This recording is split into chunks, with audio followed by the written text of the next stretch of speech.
Baik, selamat pagi saudara sekalian. Jadi hari ini kembali Pak Bayu akan menyampaikan materi dari mata kuliah analisis operasional hotel.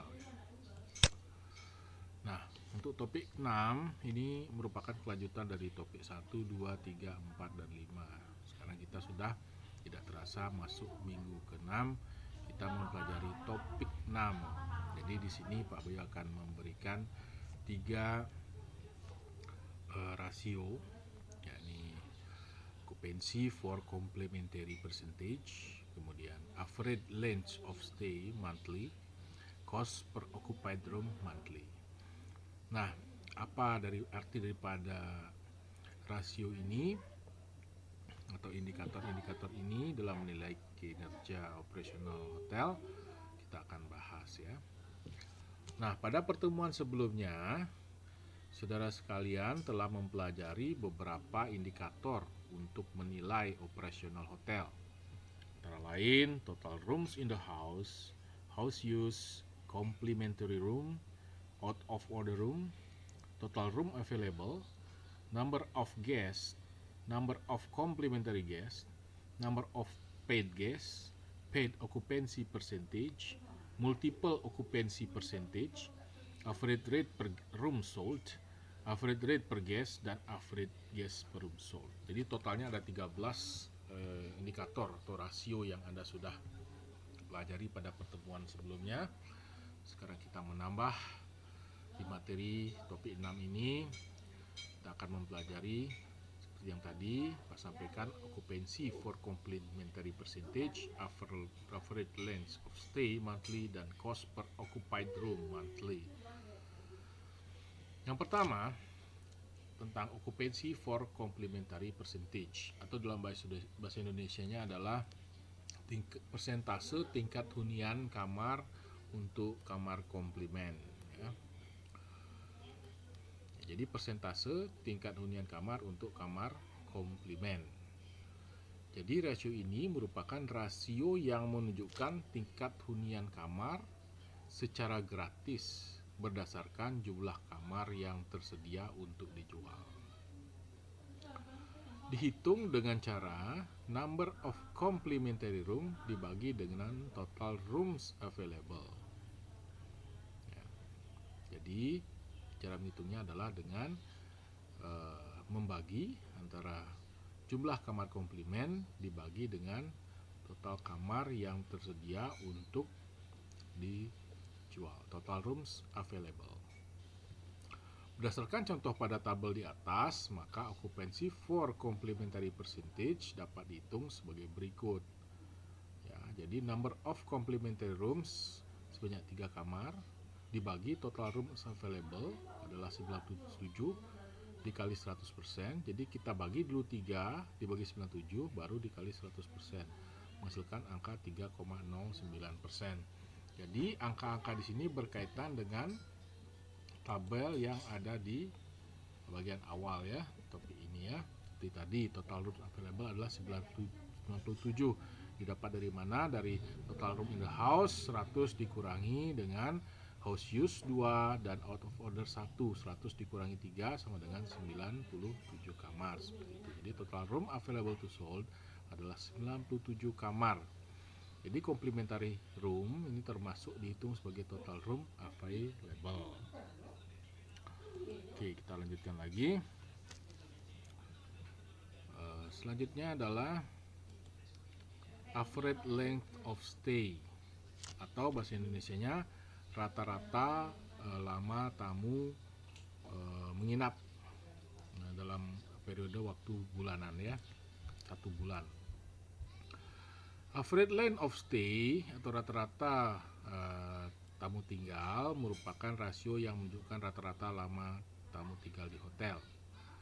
Rasio ini dihitung dengan cara membagi number of room occupied atau jumlah kamar yang dihuni dibagi dengan jumlah check-in selama periode 1 bulan dalam hal ini ya.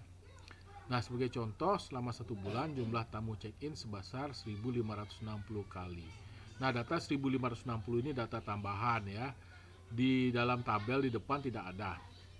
Jadi dalam satu bulan Desember itu ada 1560 kali tamu check-in.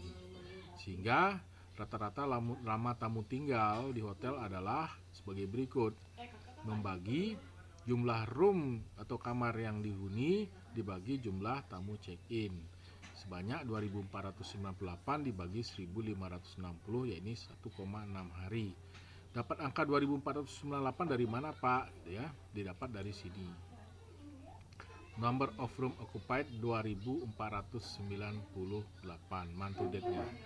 Jadi total kamar yang dihuni dari bulan Desember, 1 Desember sampai 30 Desember adalah 2498 kamar.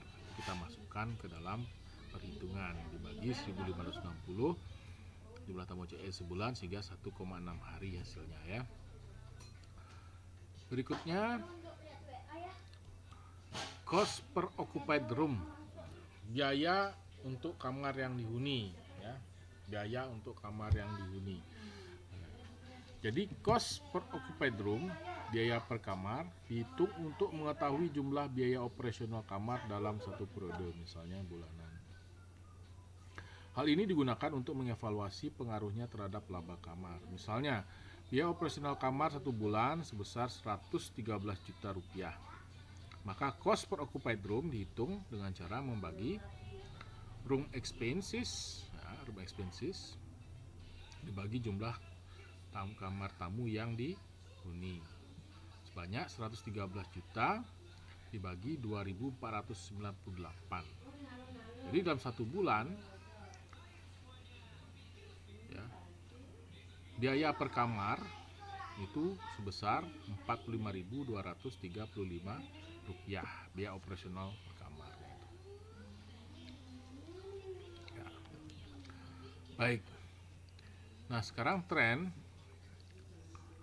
manajemen umumnya mengharapkan average length of stay yang tinggi. Semakin tinggi rasio tersebut, maka pendapatan hotel akan cenderung semakin meningkat.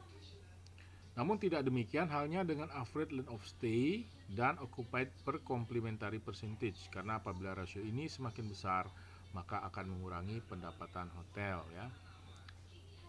Jadi sudah jelas logikanya, semakin lama tamu tinggal di hotel, maka semakin besar pendapatan. Ini yang diharapkan oleh hotel-hotel saat ini ya.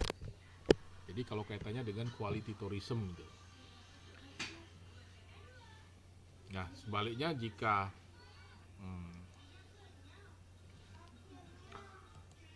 maaf, ini adalah cost ya, cost per occupied room ya, cost per occupied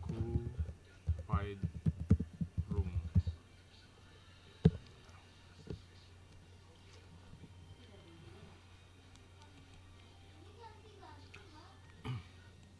Jadi kalau cost itu semakin besar tidak bagus. Tingkat hunian untuk komplementari kamar komplement semakin tinggi juga tidak baik, karena cenderung memperbesar biaya room expenses dan juga akan mengurangi pendapatan hotel.